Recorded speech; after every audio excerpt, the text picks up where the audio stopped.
dear students, this is Kiran and welcome back to my channel Ideas for Learners. So in this video, we will discuss chapter 6 of class 8, that is pressure, winds, storms and cyclones. ठीक है? तो आज इस chapter में हम लोग इसी topic के बारे में डिस्कस करेंगे। प्रेशर क्या होता है, विंड्स क्या होते हैं, स्टॉर्म्स कैसे फॉर्म होते हैं, साइक्लोन्स कैसे फॉर्म होता है, विंड्स की प्रेशर कितनी होती है। ठीक है, ये सारे टॉपिक्स को हम लोग आज डिस्क्राइब करेंगे, डिस्कस करेंगे। ओके, तो टॉपिक्स को स्टार्ट करने से पहले क्या है, कुछ क्वेश्चंस आपको दिए गए हैं। जैसे कि आप लोग सोचते होंगे हमेशा क्या है कि कभी कभी जो हवा आती है बहुत ज्यादा तेज होती है, इतना तेज होती है कि ऐसा लगता है कि हमें भी उड़ा के ले जाएगी, है ना। और कभी क्या है, बहुत अच्छे से हवा चलती है, थोड़ी थोड़ी धीरे धीरे, जो हमें अच्छा फील, सूदिंग फील कराती है ना। और कभी बहुत तेज होती है, तो ऐसा क्यों होता है। ठीक है, नेक्स्ट क्वेश्चन क्या है कि वाटर टैंक्स जो होते हैं यूजुअली एक हाइट प्लेस्ड होते हैं। ठीक है, किसी भी बिल्डिंग पे जाओ, चाहे वो कितनी भी फ्लोर की क्यों ना हो, कि वाटर टैंक्स जो हैं वो कहाँ लगे होते हैं, सबसे टॉप पे। और टॉप में भी अगर आप जाओ तो टॉप में भी देखोगे थोड़ा सा हाइट के ऊपर ही उसको प्लेस किया जाता है। तो ऐसा भी क्यों होता है, ठीक है, ये भी हम लोग इस चैप्टर में देखेंगे। नेक्स्ट क्या है, जो एयर का प्रेशर होता है, ठीक है, एयर का भी प्रेशर होता है, क्या वो हमें क्रॉस कर सकते हैं?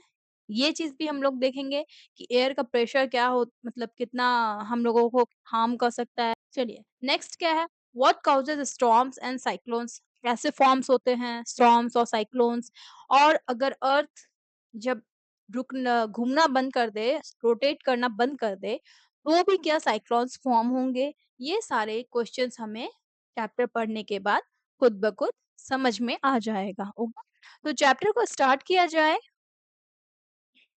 ठीक है, जैसे कि आप लोगों ने देखा होगा, स्टार्ट करने से पहले क्या करना है आपको, लाइक से सब्सक्राइब कर लीजिएगा। हाइप के ऑप्शन मिले तो हाइप भी कर लेंगे। ओके, देखिए, जैसे कि आप लोगों ने देखा होगा, जो फॉलन लीव्स होते हैं ग्राउंड पर, वो क्या करते हैं, घूमने लगते हैं। ठीक है, इन द एयर और बीइंग स्वेप्ट अवे, या फिर वो उड़ना शुरू होते हैं। ठीक है, स्वेप होते जाते हैं। ट्रीज जो है वो भी बेंड हो जाती है पूरा। ठीक है, और साइड बाय साइड मूव करती है। ट्रीज जो है आपकी, वो कभी इधर आ जाएगी, कभी इधर आ जाएगी, हवा के चलते, है ना। तो जब आपका स्ट्रॉन्ग विंड जो है वो ब्लो करता है, ठीक है, फॉलन लीव्स आपके स्वर्ल होते हैं।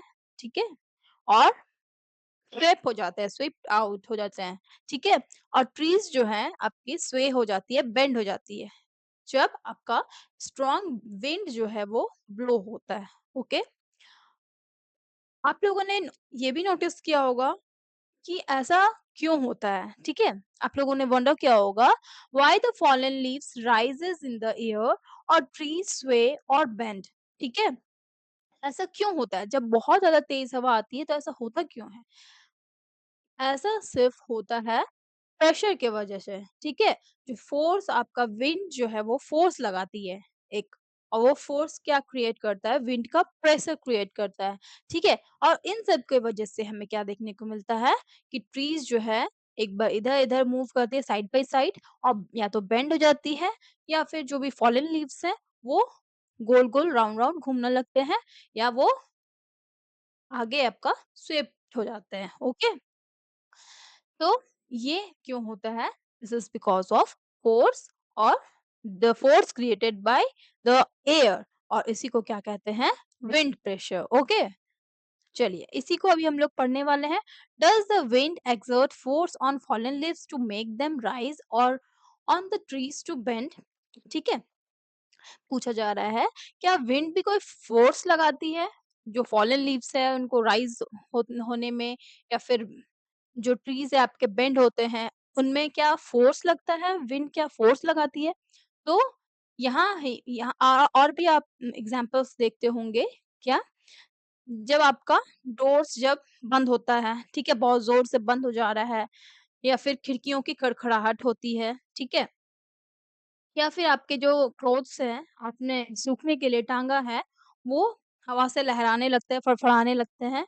तो ऐसा सब क्यों होता है, this is because of wind. तो विंड की वजह से होता है, तो वो क्या करता है, विंड जो है वो फोर्स कैसे एक्सर्ट करता है, ठीक है? ये पूछा जा रहा है। तो जो फोर्स होता है विंड का, wind creates wind pressure, okay? Which causes these effect. जो फोर्स एक्सर्ट करता है ना विंड, वो क्रिएट क्या करता है, विंड का प्रेशर बनाता है। जो फोर्स बनता है विंड के थ्रू, वो क्रिएट करता है विंड प्रेशर, और उनके वजह से ये सारी चीजें होती हैं। Rattling of Windows, slamming of doors, tree swaying, trees bending, okay, fluttering of clothes, ये सब चीजें होती हैं। तो इस चैप्टर में हम लोग इसी चीज को और एक्सप्लोर करेंगे। क्या एक्सप्लोर करेंगे? फोर्स क्या है और प्रेशर का दोनों के बीच में रिलेशन क्या है, रिलेशनशिप हम लोग पढ़ेंगे। ठीक है, मतलब फोर्स और आपका प्रेशर का आपका एक टर्मिनोलॉजी मिलेगा आपको न्यूमेरिकल के लिए। ठीक है, उसी के थ्रू हम लोग उसको सॉल्व करेंगे। ओके, नाउ और भी क्या हम लोग पढ़ेंगे कि थंडर स्टॉर्म्स जो हैं, साइक्लोन्स हैं, वो सब कैसे नेचुरल इवेंट्स जो है वो अकर करते हैं। ओके, तो सबसे पहले हमारा टॉपिक क्या है, प्रेशर। ओके, तो यहाँ पे आप सबसे पहले देखोगे मेघा है और उसका भाई क्या है, पवन। ये और ये दोनों कहाँ जा रहे हैं, पिकनिक में जा रहे हैं। Okay, they walk to the picnic spot carrying identical items in their bags. अपने दोनों कोई एक दोनों अपना-अपना बैग लेते हैं और दोनों सेम आइटम्स लेते हैं, सेम वेट का, सब चीज़ सेम रहता है, ठीक है? बट क्या होता है, on the way Pavan keeps adjusting his bag. Pavan क्या है, अपने बैग को उसको क्या होता है, गड़ता रहता है। उसका जो स्ट्रैप रहता है ना बैग का, वो गड़ता रहता है। तो इसलिए वो धीरे-धीरे एडजस्ट करते रहता है, ठीक है? कभी इधर, कभी उधर करके साइड में करता है, कभी कुछ करता है। तो ऐसा उसको थोड़ा-सा अनकंफर्टेबल फील होता है। तो इसलिए क्या करती है, मेघा पूछती है, "is there any problem with your bag?" तो वो बताता है, "yes, it is hurting my shoulders." इसके शोल्डर में ये हर्ट करता है क्योंकि इसका जो ये आपका बैग का जो स्ट्रैप है, वो नैरो रहता है, पतला रहता है। और इसका देख यहाँ पे आप देख सकते हो, ये क्या है, पतला है, और यहाँ पे देखो ये मोटा है ना? तो ये क्या करता है आपका पतला वाला, वो ज़्यादा प्रेशर आपको देता है। Okay? Megha says both of our bags are equally heavy. हमारा दोनों का बैग जो है वो सेम है, सेम वेट है, इक्वली हेवी है। तो ऐसा क्यों हो रहा है, तुमको हर्ट हो रहा है, हमें तो हर्ट नहीं हो रहा है ना? Why does your bag hurt and mine doesn't? Pawan reflects for a minute and says perhaps it's because of the difference in the straps of our bags. ठीक है, ये क्यों हो रहा है? क्योंकि हमारे बैग्स का जो स्ट्रैप्स है उनमें डिफरेंसेस है ना? इसके बैग में क्या है, नैरो स्ट्रैप है पवन के बैग में, और इसके में ब्रॉड है, चौड़ा है, ठीक है, वाइड स्ट्रैप है। तो क्या शेप और साइज जो है स्ट्रैप का, उससे क्या डिफरेंसेस आ रहे हैं? क्या उसके वजह से इसे थोड़ा-सा अनकंफर्टेबल फील हो रहा है? चलिए, इसको हम लोग फाइंड आउट करते हैं, है ना? आप लोगों ने 4th चैप्टर में पढ़ा ही है, ग्रेविटी पढ़ा है ना? तो जब आप कैरी कर रहे हो बैग, ठीक है? तो क्या होता है, we feel its weight because the force of gravity acting on our shoulders. यहाँ पे क्या हो रहा है, जो बैग है, आपका बैग आप शोल्डर में टंगे हुए हो, ये बैग का वेट आपका नीचे आपका अर्थ का ग्रेविटी इसको पुल कर रहा है, ठीक है? तो यहाँ आप शोल्डर में आपका लगा हुआ है इधर बैग आपका, तो ये वाला चीज़ आपका इस जगह पे भी आपको इसका भार सहने को मिलेगा, इसका फ़ोर्स मिल लग रहा है ना? तो क्या हो रहा है, वी फील इट्स वेट, इसका हम लोगों को वेट फील हो रहा है due to force of gravity, ठीक है? The weight of the bag with narrow straps act on the smaller area. जो आप यहाँ पे देखो फिगर में, ये जो है वेट जो, ये स्मॉलर एरिया पे वर्क कर रहा है, ठीक है? और ये लार्जर एरिया पे वर्क कर रहा है, ठीक है? तो स्मॉलर एरिया होने की वजह से क्या हो रहा है, थोड़ी-सी एरिया में ज़्यादा प्रेशर पड़ रहा है ना? और ज़्यादा एरिया है, तो वो प्रेशर जो है आपका इतना ज़्यादा एरिया में हो रहा है, तो थोड़ा-सा उसको लो प्रेशर फील होगा, है ना? यहाँ देखिए, weight on the broad strap, weight of the bag with broad strap is spread over the larger area। वो क्या हो रहा है, लार्जर एरिया में फैल जा रहा है उसके शोल्डर में, ठीक है? It is due to this reason that we feel more comfortable with carrying a bag with broader straps than one with narrow straps. Okay? Although both bags have same weight, since the area over which the force acts is involved, we define a quantity called pressure. सबसे पहली बात आप ये समझ लो कि देखिए दोनों में क्या है, वेट दोनों का सेम है, सिर्फ आपका स्ट्रैप जो है वो नैरोअर है और एक में ब्रॉडर है, ठीक है। तो सिंस इसमें सरफेस एरिया आपका कम है, इसलिए क्या है यहाँ पे ज्यादा प्रेशर क्रिएट हो रहा है, और यहाँ पे आपका सरफेस एरिया ज्यादा है, इसलिए यहाँ पे कम प्रेशर लगेगा, ठीक है। तो जो भी फोर्स यहाँ पे एक्ट हो रहा है, फोर्स आपका लग रहा है फोर्स ऑफ ग्रेविटी, है ना। तो इन सब के वजह से आपका क्या है, प्रेशर को डिफाइन किया जा रहा है। प्रेशर क्या होता है? प्रेशर होता है फोर्स पर यूनिट एरिया, ठीक है? Force per unit area. आया ना प्रेशर का आपका definition? Pressure is force per unit area. तो जितना ज़्यादा आपका फोर्स लगेगा नीचे, उतना ज़्यादा प्रेशर भी लगेगा। और यहाँ पे देखो, एक चीज़ जान लो, क्या है? जैसे आप pressure is equals to force by area मैं कर रही हूँ, ठीक है। तो यहाँ ऊपर में जितना भी रहता है ना, जैसे ऊपर ऊपर का है दोनों, तो इधर आप फोर्स को बढ़ाओगे तो प्रेशर भी बढ़ेगा, ठीक है। और जो नीचे में रहते हैं, उनको अगर आप घटाओगे तब आपका प्रेशर बढ़ेगा, इसको बढ़ाओगे तो आपका प्रेशर घटेगा, ठीक है। ये जो होते हैं ऊपर के, वो डायरेक्टली प्रोपोर्शनल होते हैं, और नीचे वाले होते हैं इनवर्सली प्रोपोर्शनल। अब डायरेक्टली प्रोपोर्शनल और इनवर्सली प्रोपोर्शनल क्या होता है?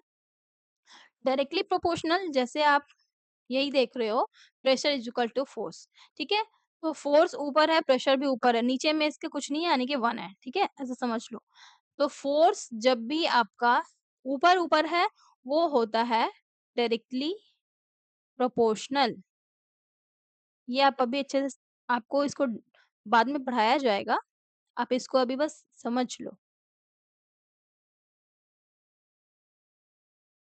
हायर क्लासेस में।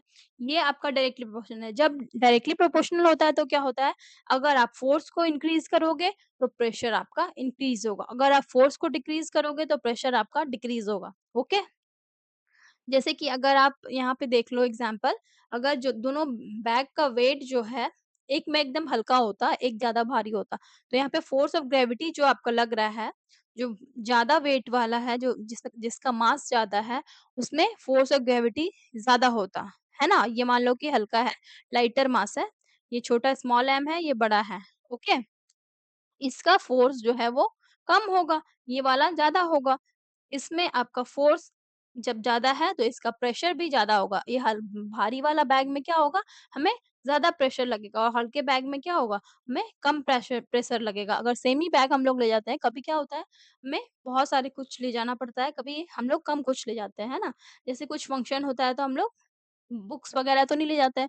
उस वक़्त हमें क्या होता है, प्रेशराइज़्ड फ़ील नहीं होता है, ठीक है? हेवी फ़ील नहीं होता है।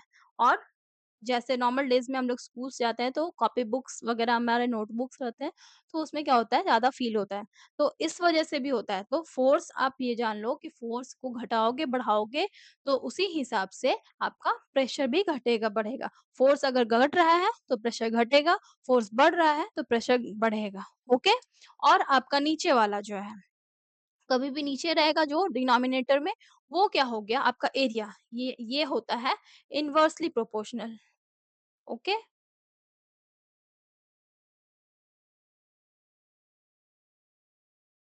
ठीक है? इनवर्सली प्रोपोर्शनल का मतलब एक को आप इंक्रीज़ करोगे तो दूसरा ऑटोमैटिकली डिक्रीज़ होगा, ठीक है? तो जब आप एरिया बढ़ा रहे हो, तो क्या होगा आपका प्रेशर, एरिया अगर इंक्रीज़ कर रहे हो, ठीक है? इंक्रीज़ कर रहे हो, तो प्रेशर आपका जो है वो डिक्रीज़ हो जाएगा, ओके? और इसको अगर बढ़ाओगे, सॉरी, इसको अगर घटाओगे तो ये आपका बढ़ेगा। यहाँ पे आप देख रहे हो एरिया का ही बात है। तो जब आपका एरिया बढ़ रहा है, यहाँ पे ब्रॉड आपका एरिया मिल रहा है, लार्जर एरिया मिल रहा है, तो वहाँ पे प्रेशर जो है वो कम लग रहा है। और यही आपका ये बैग का स्ट्रैप जो है वो पतला है, जो नैरोअर है, जिसका कम एरिया लग रहा है, स्मॉलर एरिया होने पर प्रेशर जो है वो ज़्यादा लग रहा है। तो आप इस तरह से ये वाला चीज़ को आप याद रखना, ठीक है? डायरेक्टली और इनवर्सली प्रोपोर्शनल को। Now, at this stage, we will consider only those forces which act perpendicular to the surface on which the pressure is to be computed. इसका मतलब क्या है, जो फोर्स आपका यहाँ पे देखिए लग रहा है ना, ये आपका ये आपका शोल्डर का ये है, और आपका फोर्स जो है डायरेक्टली नीचे लग रहा है, ये परपेंडिकुलर है। जो आपका प्रेशर इसमें आपका लग रहा है फोर्स, और फोर्स आपका नीचे जा रहा है। तो वही बताया जा रहा है कि हम लोग वैसे ही फोर्सेस को कंसीडर करेंगे जो आपका जिस सरफेस में प्रेशर लग रहा है वो दोनों परपेंडिकुलर हो, ठीक है? वैसे फोर्सेस को ही हम लोग कंसीडर करेंगे। और फोर्स प्रेशर आपका प्रेशर का डेफिनेशन क्या हो गया? Pressure is force per unit area, ठीक है? चलिए, और यही आपका न्यूमेरिकल में भी यूज़ होगा, ठीक है? जैसे आपको फ़ोर्स गिवन होगा, एरिया गिवन होगा, तो आप उस तरह से प्रेशर को निकाल सकते हो, है ना?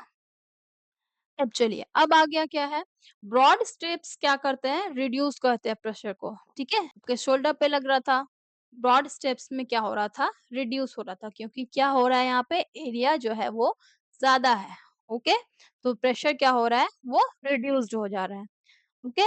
Therefore, we feel more comfortable carrying a bag with broad straps. तो इसलिए आजकल के बैगों में क्या होता है, ब्रॉड स्ट्रिप्स का डाला जाता है, ठीक है? चलिए, when can you now understand why it is feel easier to lift a water filled bucket with a broad handle than with a narrower handle? जब आप बकेट को आप लिफ्ट करोगे, उसमें क्या है, अगर ब्रॉड हैंडल होगा या फिर नैरो हैंडल होगा, या फिर आप जैसे थैला वगैरह ले जाते हो सब्जी लेने के लिए, तो उसमें भी आपको फील होता होगा कि जब वो ज़्यादा वेट हो जाता है, उसमें भारी हो जाता है, क्या होता है, हमें ज़्यादा प्रेशर फील होता है, हमें ज़्यादा फोर्स लगाना पड़ता है। तो ऐसा क्यों होता है, ये आप लोगों को अब समझ में आ गया होगा। This is because of broad larger area and smaller area, ठीक है? ब्रॉड और नैरो का कांसेप्ट है, ज़्यादा एरिया रहेगा तो प्रेशर जो है आपका कम लगेगा, और कम एरिया रहेगा तो प्रेशर ज़्यादा लगेगा, okay? Similarly, we have seen that when people carry loads like pots or vegetable baskets on their heads, they often placed a round piece of cloth under the loads. यहाँ पे आप देख रहे हो ना, यहाँ पे जो भी सब्जी वाले होते हैं या फिर कोई भी पॉट्स वगैरह ले जाती हैं कोई भी, तो वो अपने ऊपर राउंड राउंड एक कपड़े को बांध कर रख लेती हैं, ठीक है? उसके बाद उसको रखती है। क्यों? क्योंकि यहाँ पे आपका एरिया जो है वो स्प्रेड होके बढ़ जा रहा है, लार्जर एरिया हो रहा है, तो इसका जो है प्रेशर इसमें कम फ़ील होगा। इसलिए इसके एरिया को लार्ज किया जाता है और राउंड पीस ऑफ क्लॉथ उसके हेड के ऊपर रखा जाता है, ठीक है? क्या है objective, it is used to reduce pressure by increasing the area over which the weight acts, okay? अब यहाँ पे देखिए ये वाला आपका वही बताया गया है, ठीक है? दोनों फिगर आप लोगों को समझ में आ गया होगा। नेक्स्ट क्या है, pressure is defined as the force per unit area, ठीक है? प्रेशर का डेफिनेशन आप इस तरह से लिख सकते हो, okay? Pressure is defined as the force per unit area. ऐसा unit of force is newton. Force का क्या होता है ऐसा यूनिट, आप लोगों ने पढ़ा है, न्यूटन होता है, ठीक है? और एरिया का क्या होता है, मीटर स्क्वायर होता है, ठीक है? ये प्रेशर में आ जाओ। प्रेशर का, ये फोर्स का था, फोर्स का न्यूटन, और एरिया का हो गया मीटर स्क्वायर। तो यूनिट क्या हो गया प्रेशर का, या तो आप न्यूटन पर मीटर स्क्वायर बोल सकते हो, या फिर इसी को कहा जाता है पास्कल, ओके? मतलब इसको डिनोट कैसे करते हैं, पीए से, ठीक है? तो न्यूटन पर मीटर स्क्वायर अगर रहे, तो वो आपका किसका हो गया, यूनिट किसका हो गया, प्रेशर का, और या फिर इसी को क्या कहा जाता है, पास्कल कहा जाता है, जिसको हम लोग पीए से डिनोट करते हैं। जैसे न्यूटन को एन से डिनोट करते हैं, और मीटर स्क्वायर को एम स्क्वायर कर रहे हैं, वैसे ही पास्कल को पीए से डिनोट करते हैं। तो पास्कल किसका यूनिट हो गया, प्रेशर का, okay? Now, if a force of 100 Newton is applied on a cardboard of an area 2 meter square, ठीक है? यहाँ पे आप लिख लो, ये देखिए आपका यहाँ पे है, ये न्यूमेरिकल के लिए है। ये आपका प्रेशर क्या हो गया, फोर्स बाय एरिया। फोर्स आपको गिवन है 100 न्यूटन, ओके?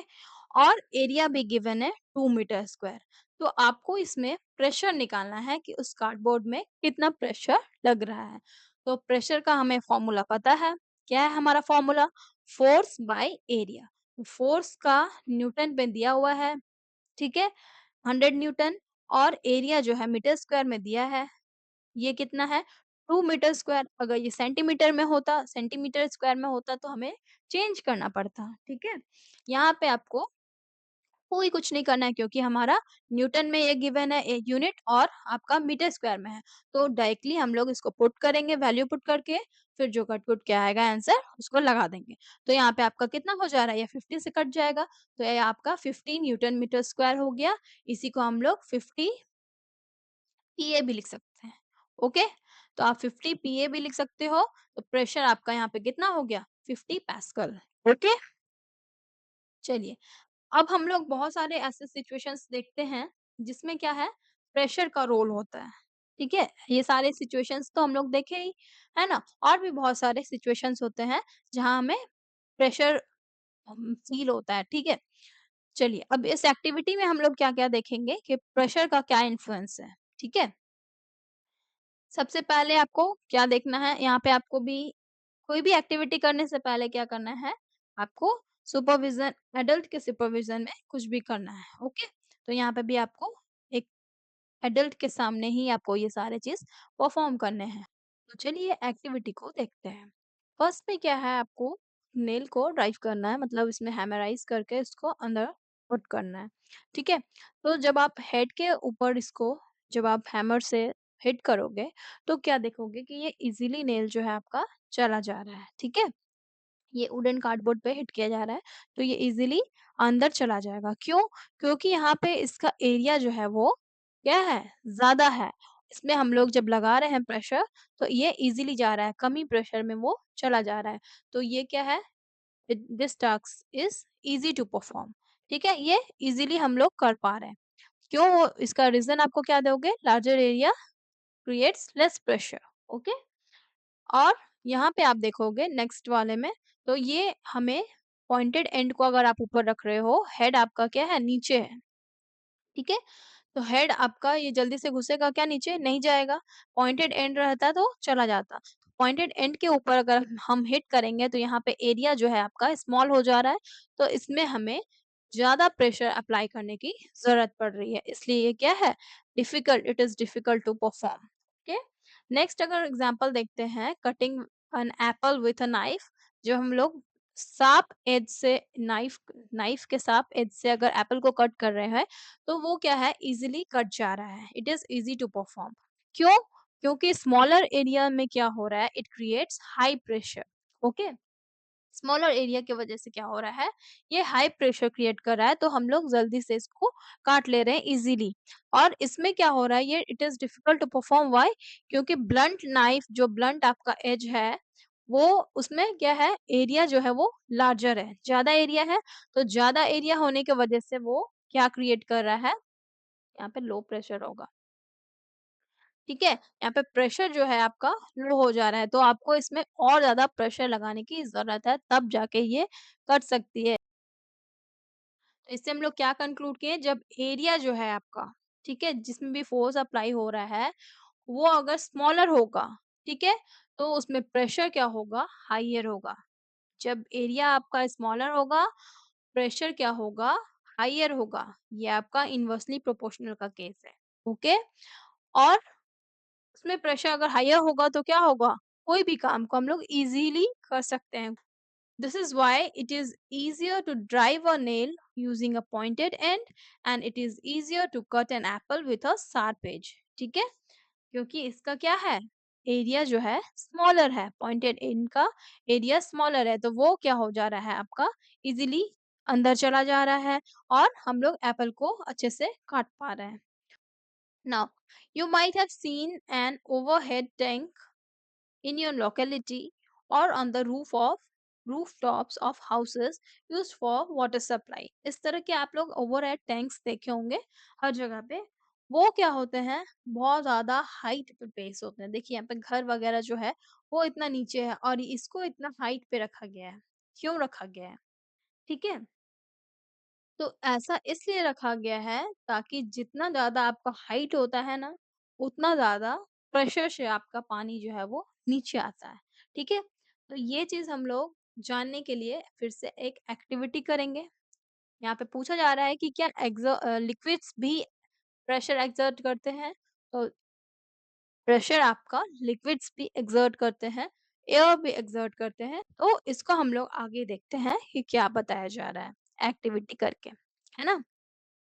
यहाँ पे आपको क्या करना है, 2 ट्रांसपेरेंट ग्लासेस लेने हैं, एक प्लास्टिक पाइप लेना है, ठीक है? दोनों क्या होगा, सेम लेंथ का होगा, प्लास्टिक पाइप्स जो आप लोग लोगे और डिफरेंट डायमीटर्स के लेंगे।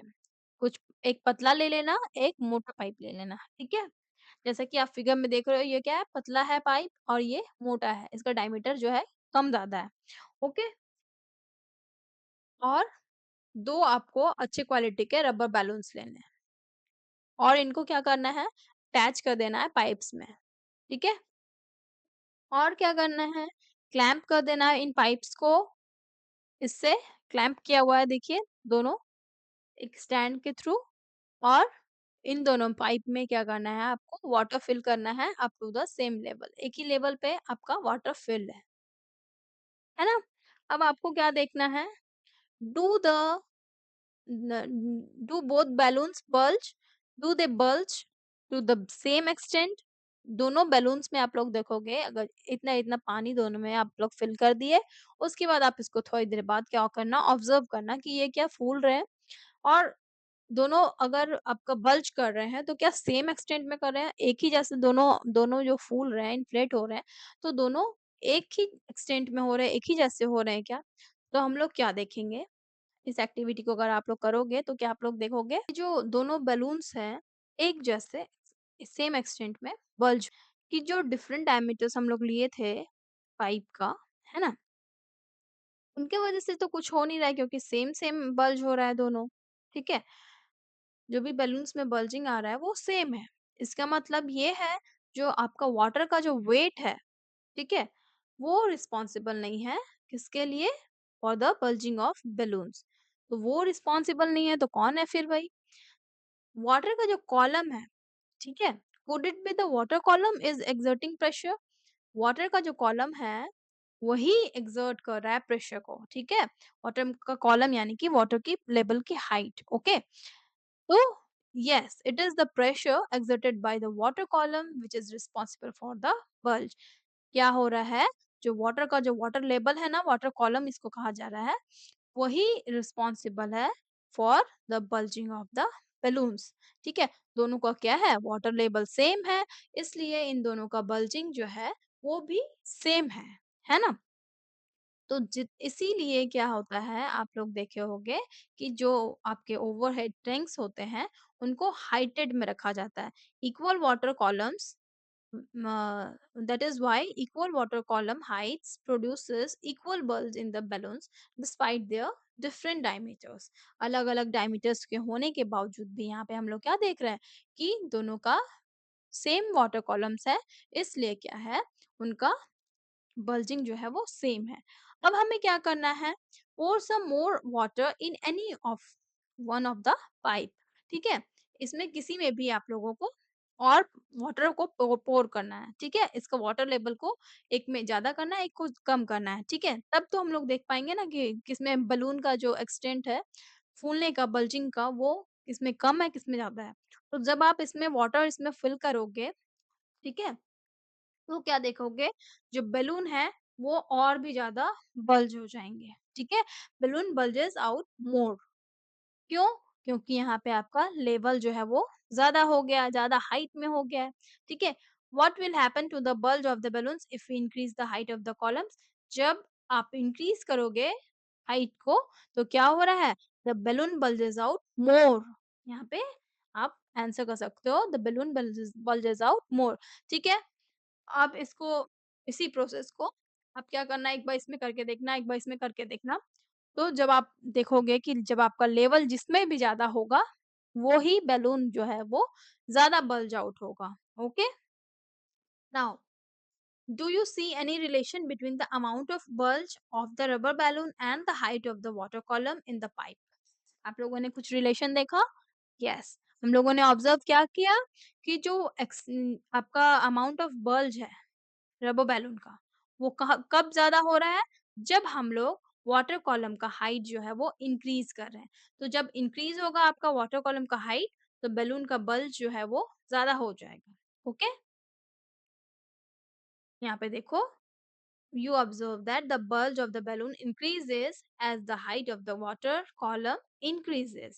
और कब घट जाएगा? जब उसका हाइट जो है आपका घटा दोगे वाटर कॉलम का, तब आपका बलून का बल्जिंग भी है वो घट जाएगा। ओके, तो आपको समझ में आ गया, हाइट आपका इसके लिए रिस्पॉन्सिबल है, ना कि डायमीटर। ओके, ना कि वेट ऑफ द वाटर। ठीक है, वही चीज़ दिया गया है। Thus the height of the water column in the pipe increases, pressure at the bottom of the pipe also increases। यहाँ जो आपका बॉटम में प्रेशर पड़ रहा है ना, यहाँ पे इस जगह पे प्रेशर जो है वो भी इंक्रीज हो जा रहा है। जितना ज़्यादा आप हाइट रखोगे ना, उतना ज़्यादा यहाँ पे प्रेशर इंक्रीज होगा। तो यहाँ पे प्रेशर इंक्रीज हो रहा है, तो ये इतना ही प्रेशर से क्या कर रहा है, बैलून को बल्ज आउट कर रहा है, बैलून को इन्फ्लेट कर दे रहा है, फुला दे रहा है ना? चलिए, अब क्या है? So we can say that the pressure exerted by a liquid in the vessel depends on the height of the column। तो आप ये कंक्लूजन को आप लोग ध्यान में रखोगे।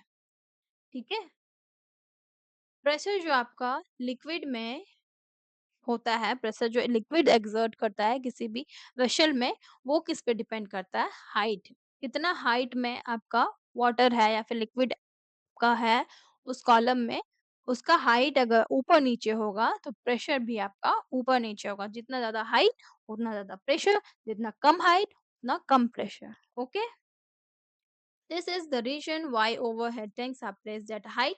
जितना ज़्यादा हाइट रहेगा तो उतना ज़्यादा पानी आपका टैप में इ ज़्यादा प्रेशर से आएगा, है ना? कभी आप देखते होंगे पानी बहुत धीरे-धीरे आता है और कभी देखते होंगे नल में पानी बहुत ज़्यादा प्रेशर में रहता है। जब आप देखोगे अगर टैंक में पानी आपका बहुत कम है, इतना है, ठीक है, नीचे, ये मान लो कि टैंक है, ओके? तो उस वक़्त क्या होता है हमारे घरों में जो टैप में आते हैं पानी, वो क्या होता है, बहुत ही कम आता है, धीरे-धीरे आता है। और यही अगर आपका टैंक जो है वो फुल्ली फिल्ड हो जाता है वाटर से, तो सभी नलों में क्या होता है कि पानी बहुत प्रेशर से आता है। तो इसी रीज़न से होता है, यहाँ पे आपका वाटर लेवल इंक्रीज़ होगा, तो आपका जो लिक्विड जो है एक्सर्ट करेगा प्रेशर को, वो भी इंक्रीज़ हो जाएगा। ओके? और इसके इंक्रीज़ होने से क्या होता है, आपको गुड स्ट्रीम ऑफ वाटर मिलेंगे सारे टैप्स से। ओके? तो आपको मैं एक और एग्ज़ाम्पल से बताती हूँ। जैसे कि आप लोग का फ़िल्टर है, ओके? जैसे एक्वागार्ड वग़ैरह होता है, तो उसमें क्या होता है, जब आपका पानी फुल फिल रहता है, ओके? जब हाइटेड में रहता है, उसका वाटर लेवल ज़्यादा होता है, तो क्या होता है आपका बॉटल जो है वो उसमें जो पानी आता है वो प्रेशर से आता है। बॉटल आप जब उसको फिल करोगे तो जल्दी से भर जाता है। और यही आपका वाटर लेवल जब नीचे आ जाता है, जैसे-जैसे नीचे आते आ जाता है, तो धीरे-धीरे आप क्या देखोगे, वाटर का जो स्ट्रीम है, उसका जो पावरफुलनेस है, वो धीरे-धीरे रिड्यूस हो जाता है। तो ये क्यों होता है? Due to this fact, okay? तो आपको समझ में आ गया, लिक्विड जो है, जो भी लिक्विड का हाइटेड जितने लेवल में होंगे, उतना ज़्यादा प्रेशर वो अपने बॉटम में लगाएँगे, हो गया? ठीक है? लिक्विड जो है, वो अपने प्रेशर को कहाँ लगाते हैं? बॉटम में। अब हमें नेक्स्ट टॉपिक में मिलेगा क्या? कि जो लिक्विड है, वो अपने वॉल्स में भी, जो कंटेनर का वॉल्स होता है, क्या उसमें भी प्रेशर एक्सर्ट करते हैं? तो वो भी चीज़, लिक्विड्स जो है, आपके वॉल्स में भी प्रेशर एक्सर्ट करते हैं, साथ-साथ बॉटम में भी एक्सर्ट करते हैं, ठीक है? तो नेक्स्ट टॉपिक हमारा वही होगा, हम लोग पढ़ेंगे, लेकिन उससे पहले हमें कुछ क्वेश्चंस दिए गए हैं। क्या है? ये क्वेश्चन क्या है? क्वेश्चन है कि आप एक 3 स्टोरेड बिल्डिंग में रहते हो, ओके? 3 स्टोरेड यानी कि 3 मंजिला। तो आप जो रहते हो वो सेकंड फ्लोर में रहते हो और आपके फ्रेंड जो रहते हैं, वो फर्स्ट फ्लोर में रहते हैं, ओके? और टॉप फ्लोर में क्या है? एक आपका ओवरहेड वाटर टैंक है। ओके, तो क्या आप आपके टैप में, जो आपके घर में आपके फ्लोर में जो टैप है, उसमें और आपके फ्रेंड के फ्लोर में जो टैप है, दोनों में सेम होगा पावरफुल या फिर लेस पावरफुल होगा या फिर मोर पावरफुल होगा? ओके, मतलब जो प्रेशर आ रहा है आपका पानी का, ठीक है? दोनों का टैप बॉटम है, तो वो प्रेशर आपके आपके सेकंड फ्लोर में ज़्यादा होगा या फर्स्ट फ्लोर में ज़्यादा होगा या दोनों में सेम आएगा? आपको ये पूछा जा रहा है और क्यों आएगा वो आपको रीज़न देना है, ठीक है? तो जैसे कि आप अगर देखो, जैसे ये आपका ये ग्राउंड फ्लोर है, ये फर्स्ट फ्लोर है, ये सेकंड फ्लोर है, ये थर्ड फ्लोर है और ये टॉप फ्लोर है, ओके? टॉप में ऊपर में छत है, वहाँ पे आपका एक टैंक लगा हुआ है, ओके?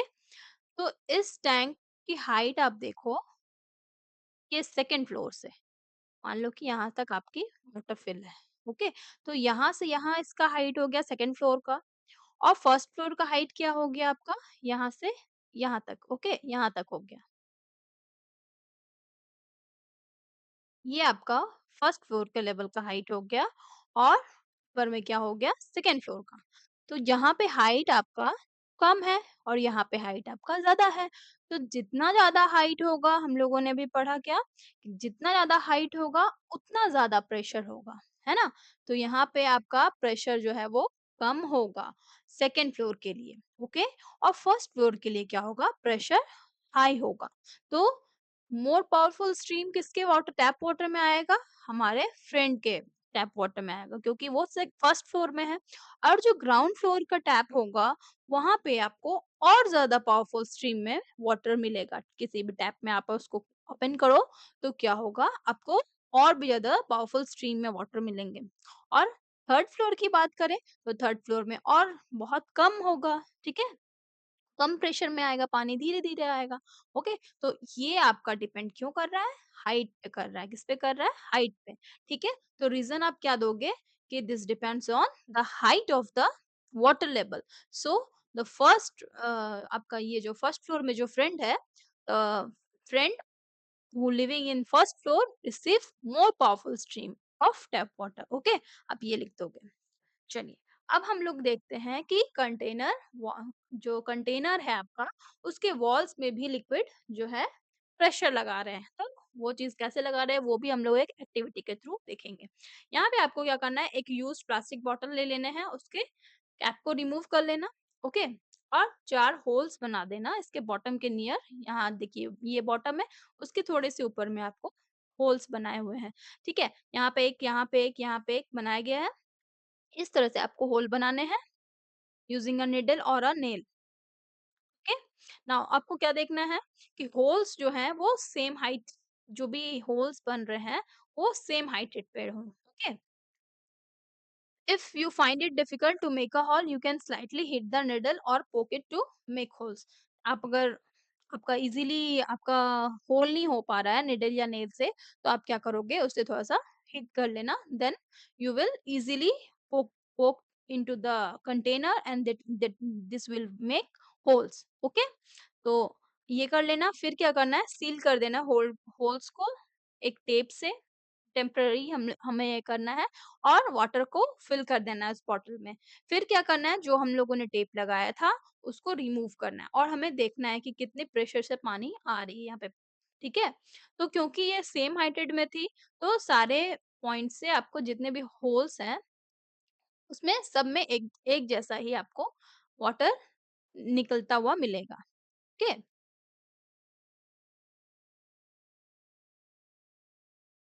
सो आप क्या ऑब्जर्व किए, जो वाटर है वो फ्लो आउट हो रहे हैं किधर से, जो साइड्स में होल्स बने हुए हैं वहां से, ओके?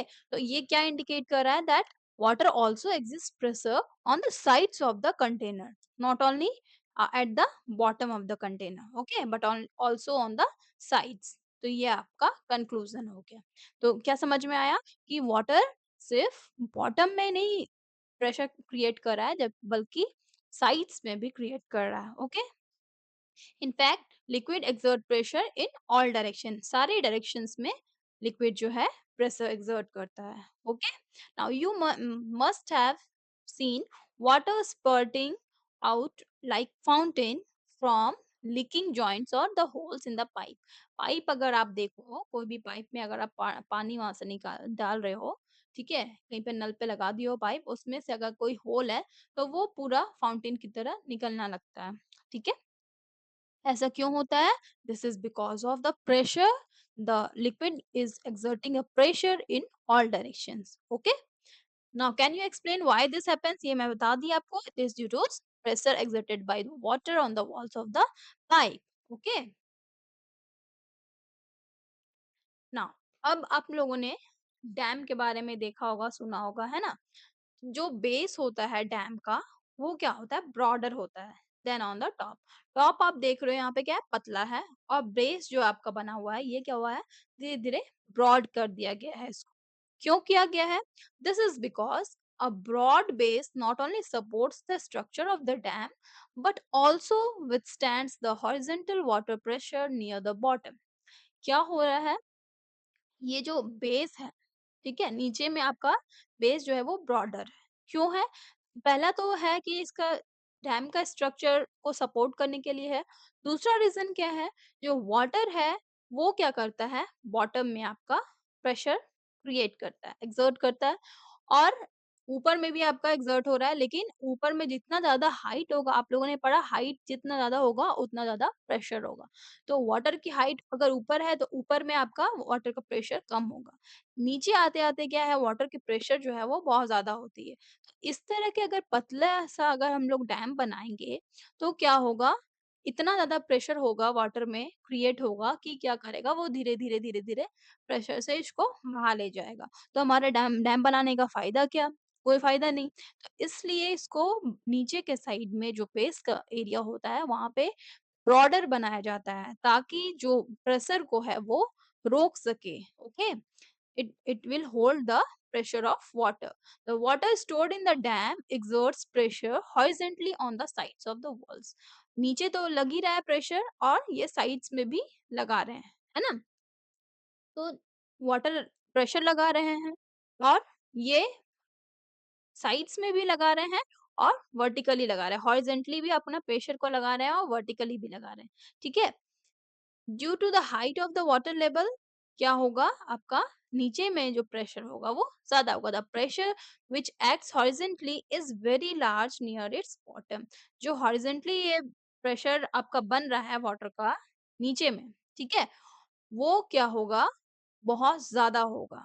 ये जो हॉरिज़ॉन्टल प्रेशर यहाँ से आ रहा है नीचे बॉटम के एरिया में, वो आपका बहुत ज़्यादा होगा। इसलिए वो आपका डैम स्टैंड हो सके, ठीक है, उस प्रेशर के अगेंस्ट, इसलिए डैम को क्या किया जाता है, उसके बेस को ब्रॉडर बनाया जाता है, वाइडर बनाया जाता है। ओके?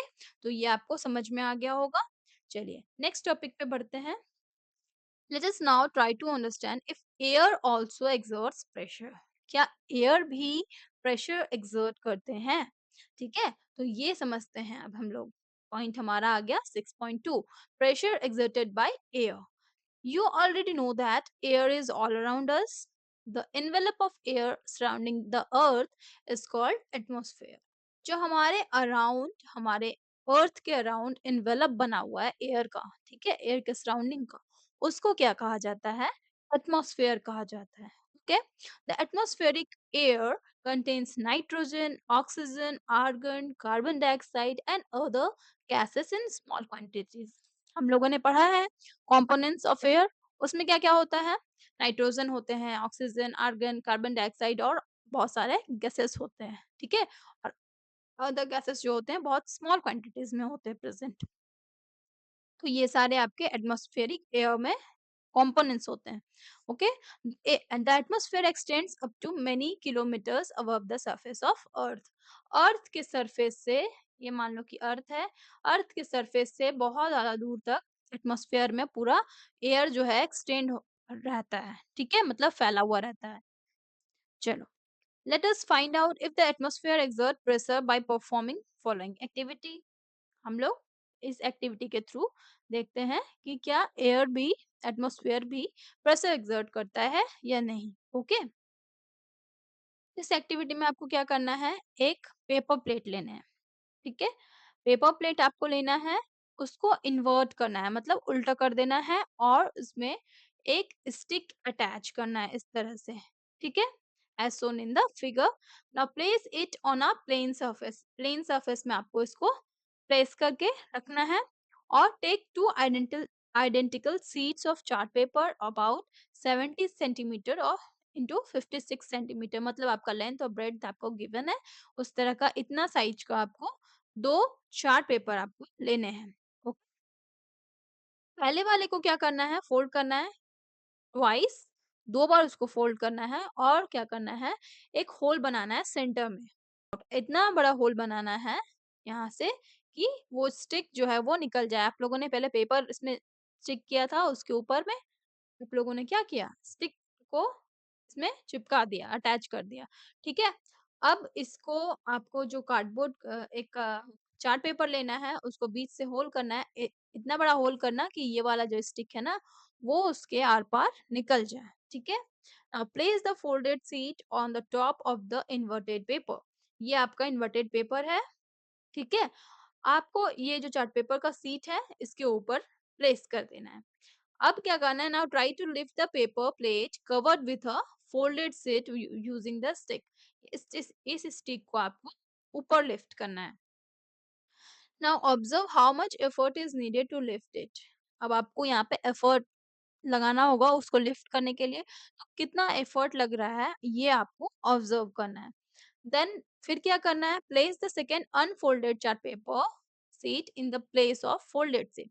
वो जो फोल्डेड शीट आप लोगों ने उसको ट्वाइस फोल्ड किया था और बीच से सेंटर से उसको क्या किया था, छेद करके उसमें से स्टिक को निकाला था। अब क्या करना है, आपको फोल्डेड शीट को लेना है, ओके? उसमें क्या करना है, फिर से उसके सेंटर पर होल्ड करना है, ओके? और इतना बड़ा होल करना है कि वो जो स्टिक है वो पास हो जाए। देन फिर cover the paper plate with the unfolded chart paper. जैसा पहला प्रोसेस आप लोगों ने किया वैसे ही सेम करना है इसको। जो आपका चार्ट पेपर शीट था उसको फोल्ड नहीं करना है, फर्स्ट टाइम में ट्वाइस फोल्ड करना है। Okay, next leave the paper plate again and feel the effort needed in doing so. और फिर से आपको पेपर को लिफ्ट करना है, पेपर प्लेट को। तो आपको आप इसमें भी एफर्ट लग रहा होगा, वो देख रहे होगे, है ना? तो दोनों में आप लोगों ने ऑब्जर्वेशन किया, तो आपको पता चला होगा कि किसमें लिफ्टिंग जो है वो ईज़ियर है, विद द फोल्डेड और अनफोल्डेड चार्ट पेपर, ठीक है? इसमें हम लोगों ने ऑब्जर्व किया कि जब हमारा चार्ट पेपर अनफोल्डेड था, ठीक है? पूरा खुला हुआ था, तब हमें ज़्यादा एफर्ट लग रहा था then with the folded chart paper. क्यों ऐसा हो रहा था? This is because of area, ठीक है? जब हम लोगों ने कवर किया प्लेट को, पेपर प्लेट को विथ अनफोल्डेड चार्ट पेपर, यानी कि खुला हुआ बड़ा-सा चार्ट पेपर जो था, उससे अगर हम लोग ने कवर किया, तो क्या हुआ, उसका एरिया जो है कवरिंग शीट का वो इंक्रीज़ हो गया, ठीक है? तो इंक्रीज़ होने के कारण जो हमारा एफर्ट लग रहा था ना, उसको भी हमें इंक्रीज़ करना पड़ा, ता ताकि हम उसको लिफ्ट कर पाएँ। उसको उठाने के लिए हमें एफर्ट जो है वो बढ़ाना पड़ा, क्योंकि एरिया जो है वो बढ़ गया था, ठीक है? और आपने ये भी नोटिस किया होगा, जो वेट है आपका कवरिंग शीट का, वो जो है चेंज नहीं हुआ है। क्यों? क्योंकि हम लोगों ने सेम सीट, आइडेंटिकल सीट हम लोगों ने लिया था ना, सिर्फ़ उसको फ़ोल्ड किया था, एक को अनफ़ोल्ड किया था, ठीक है? तो आपका वेट जो है वो सेम है। इससे आप लोग क्या समझ रहे हो? We can infer from these observation that air exert force on covering seat। air जो है आपका exert कर रहा है क्या, force, किसमें, covering seat में, which makes it difficult to lift the paper plate। okay, air क्या कर रहा है, आप जो कवर कर रहे हो सीट को, ये अंदर की तरफ ये फोर्स लगा रहा है और हम लोग ऊपर की तरफ लिफ्ट कर रहे हैं, इसलिए क्या हो रहा है, हमें ज्यादा एफर्ट लगाना पड़ रहा है। More over this force increases with increase in the area of covering seat. और जितना भी फोर्स जो है आपका, जो एयर फोर्स लगा रहा है, वो क्या होगा, जितना ज्यादा एरिया उसका कवरिंग सीट का बढ़ेगा, उतना ज्यादा ये फोर्स लगाएगा, ठीक है? It means that the air exerting a force on the paper plate, which increases as the area of the seat covering it increases। इसका मतलब क्या हो गया कि एयर जो है वो फोर्स एक्सर्ट कर रहा है किस पे, पेपर प्लेट में, ठीक है? और वो कैसे इंक्रीज हो रहा है, जैसे ही हम लोग एरिया को इंक्रीज कर रहे हैं, कवरिंग सीट का एरिया को इंक्रीज कर रहे हैं, तो वैसे ही वो फोर्स जो है वो भी इंक्रीज हो जा रहा है। Okay, now as force per unit area is pressure. We are well known about this fact. क्या कि फोर्स पर यूनिट एरिया क्या होता है, प्रेशर होता है। तो हम लोग क्या कंक्लूड कर सकते हैं कि एयर जो है वो प्रेशर एक्सर्ट करता है ऑन पेपर शीट। ठीक है। In fact, air exert pressure in all objects. किसी भी ऑब्जेक्ट्स में, हर ऑब्जेक्ट्स में एयर जो है वो प्रेशर एक्सर्ट करता है। Okay, the pressure exerted by air is around us is known as atmospheric pressure. ठीक है। एटमॉस्फेरिक प्रेशर किसको कहा जाता है, जो भी हमारे अराउंड एयर प्रेजेंट होता है वो जब एक्सर्ट करता है प्रेशर, ठीक है, उसको हम लोग बोलते हैं atmospheric pressure. Now you must have experienced that you blow air into a balloon, it gets inflated। हम लोग जब बलून में अगर हवा भरते हैं, ठीक है, ब्लो करते हैं एयर को उसके अंदर, तो वो बड़ा हो जाता है, फूल जाता है, इन्फ्लेट हो जाता है। क्यों? क्योंकि this is because the air being field inside the balloon exerts pressure on the walls of the balloon। जो आपका छोटा सा बलून था वो क्या करता है, जैसे ही हवा एंटर होता है वो सारे डायरेक्शन में प्रेशर क्रिएट करता है। और ये वाला जो वॉल्स होता है आपका बैलून्स का, रबर का होता है वो धीरे धीरे क्या होने लगता है, due to its elasticity property, वो धीरे धीरे स्ट्रेच होने लगता है। ठीक है, और फिर फैल के बड़ा हो जाता है, इन्फ्लेट हो जाता है। Can we see that air pressure in all direction? Yes, this is why the balloon expands in all direction। हम लोग क्या कह सकते हैं कि जो एयर आपका प्रेशर एक्सर्ट कर रहा है वो सारे डायरेक्शन में होता है। बिल्कुल ऐसा थोड़ी है कि हम लोग हवा भर रहे हैं, ठीक है, ब्लो कर रहे हैं एयर को, तो बस इसी डायरेक्शन में फूला, बाकी यहाँ का पचका हुआ है। ठीक है, यहाँ पे ऐसे करके फूल गया और इधर पचका हुआ है, तो ऐसा नहीं होता है। बलून जो है आपका सारे डायरेक्शंस में एक्सपैंड होता है, फूलता है, ठीक है, स्ट्रेच होता है। तो इसलिए हम लोग ये भी कह सकते हैं कि एयर जो है प्रेशर एक्सर्ट करता है in all direction just like liquids. Okay, चलिए, what happens when an inflated balloon is kept without closing its mouth? क्या होता है जब हम inflated balloon को ऐसे ही छोड़ देते हैं विदाउट closing its mouth? तो क्या होगा, एयर जो है आपका बलून से सारा एस्केप हो जाएगा। ठीक है, इधर से आपका जो प्रेशर आपका इसमें से आप लोगों का सारा जो एयर आप डाल रहे थे वो प्रेशर लगा के क्या किया, अपने वॉल्स को, इसका एरिया को इंक्रीज कर दिया, एक्सपैंड कर दिया सारे डायरेक्शन में। अब क्या होगा, ये भी तो अपना प्रेशर लगा रहा है। अब जब आप इसका माउथ को ओपन रख दोगे तो क्या होगा, इसका सारा जो प्रेशर लग रहा था इस डायरेक्शन में, अब ये ज्यादा पावरफुल हो जाएगा, तो ये क्या होगा, धीरे धीरे सारा एयर जो है निकल जाएगा। इसलिए क्या है, आपका एयर जो है एस्केप हो जाएगा बैलून से। ये आपका इस डायरेक्शंस में भी क्या होगा, एयर आपका प्रेशर लगा रहा है। ओके, इसलिए आपका एयर एस्केप आउट हो जाएगा। ओके। हाँ, तो अब क्या आप लोगों ने सोचा है, कभी ये सोचा है कि जो एटमॉस्फेरिक प्रेशर है वो कितना ज्यादा से ज्यादा हो सकता है, कितना बड़ा हो सकता है, how large the atmospheric pressure is. Okay, तो इसके मैग्नीट्यूड का आइडिया लगाने के लिए हम लोग एक फिर से एक एक्टिविटी करेंगे। ठीक है, इसके लिए हमें क्या करना है, गुड क्वालिटी का रबर सकर लेना है। इस तरह का जो टेबल में लगा रहता है ना सकर, उसको लेना है। ठीक है, इसको क्या करना है, लेना है, फिर आपको उसको प्रेस करना है। किसमें प्रेस करना है, एक फ्लैट स्मूथ सरफेस पे इसको प्रेस कर देना है। और ऐसा प्रेस करो कि अच्छे से वो स्टिक हो जाए सरफेस पे। ठीक, उसे हमें पुल करने की कोशिश करना है। ठीक है, तो क्या हमें डिफिकल्टी होती है जब हम उसे पुल कर रहे होते हैं, तो हमें ज्यादा फोर्स लगाना पड़ता है, ज्यादा प्रेशर लगाना पड़ता है। क्यों? When we press the sucker, जब हम उसे प्रेस कर रहे होते हैं इस सकर को, तो क्या होता है, बहुत सारे एयर जो होते हैं कप और उसके सरफेस के बीच में, वो बाहर निकल जाते हैं। ठीक है, इज पोस्ट आउट। और जो एयर प्रेशर होते हैं उसके अंदर का, वो घट जाता है एयर प्रेशर। ठीक है, बहुत सारा एयर निकल जाता है, तो एयर का, जब एयर ही बाहर निकल गया तो उसका एयर का प्रेशर जो होगा वो घट जाएगा। ठीक है, तो क्या होता है, सकर जो है वो स्टिक हो जाता है, sucker sticks to the surface. because the pressure of the air surrounding the sucker is higher. Sucker के बाहर जो आपका प्रेशर होता है एयर का, ठीक है, वो क्या होता है, हाइयर होता है then the pressure exerted by the air inside the sucker, क्योंकि वहां का अंदर का जो प्रेशर होता है वो घट जाता है, और क्या होता है आपका बाहर का एयर सराउंडिंग का प्रेशर जो है वो ज्यादा होता है, इसलिए क्या होता है सकर उस सरफेस पे स्टिक हो जाता है, ठीक है। और to pull the sucker off the surface, the force applied should be strong enough to overcome the pressure difference between the outside the sucker and the inside the sucker, ठीक है। इसलिए उसको जब हम लोग पुल करते हैं, ठीक है, ताकि वो जो स्टिक किया हुआ है वो निकल जाए, इसलिए हमें ज्यादा से ज्यादा फोर्स लगाना पड़ता है, इतना ज्यादा फोर्स लगाना पड़ता है कि वो जो प्रेशर डिफरेंस है उसको ओवरकम कर सके, ठीक है। जो प्रेशर डिफरेंस आपका आउटसाइड और इनसाइड द सकर है, ठीक है, उससे ज्यादा फोर्स आपको अप्लाई करना पड़ेगा, तब जाकर क्या होगा, वो सकर जो है वो बाहर पुल आउट हो जाएगा, है ना।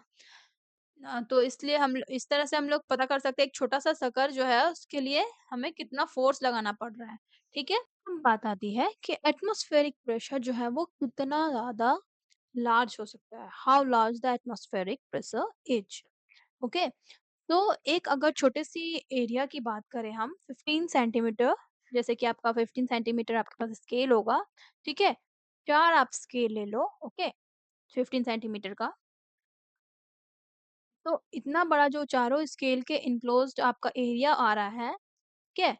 इस एरिया का इस इसके ऊपर जो आपका एटमॉस्फेयर है, उसके ऊपर का एयर का जो फ़ोर्स होता है, वो जो फ़ोर्स एक्सर्ट कर रहा है, वो कितना होता है? It is nearly equals to the force of gravity. किस ऑब्जेक्ट का? जिसका मास आपका 225 केजी हो। समझ में आया? 225 केजी एक ऑब्जेक्ट का मास होता है, उस पे जो फोर्स ऑफ ग्रेविटी लग रही है, ठीक है, अर्थ आपकी पुल कर रही है उस ऑब्जेक्ट को अपनी ओर, तो उस पे आपकी कितने न्यूटन की फोर्स लगेगी, 2250 न्यूटन, ओके। और ये फोर्स किसके इक्वल होगा, आपका इसका जो एटमॉस्फेरिक एयर जो आपका प्रेशर फोर्स एक्सर्ट कर रहा है, ओके, ये जो फोर्स एक्सर्ट कर रहा है एटमॉस्फेरिक एयर उस कॉलम पे, आपका किसका इक्वल होगा, फोर्स ऑफ ग्रेविटी के, जिसका मास 225 केजी हो, ठीक है। तो सोचिए कि एक छोटे से एरिया में इतना ज्यादा फोर्स का एटमॉस्फेरिक एयर जो है वो एक्सर्ट कर रहा है, तो एक बड़े से एरिया में कितना ज्यादा फोर्स वो एक्सर्ट करेगा, है ना। और जब इतना फोर्स ये एक्सर्ट कर रहा है तो हमें कुछ क्यों नहीं हो रहा है।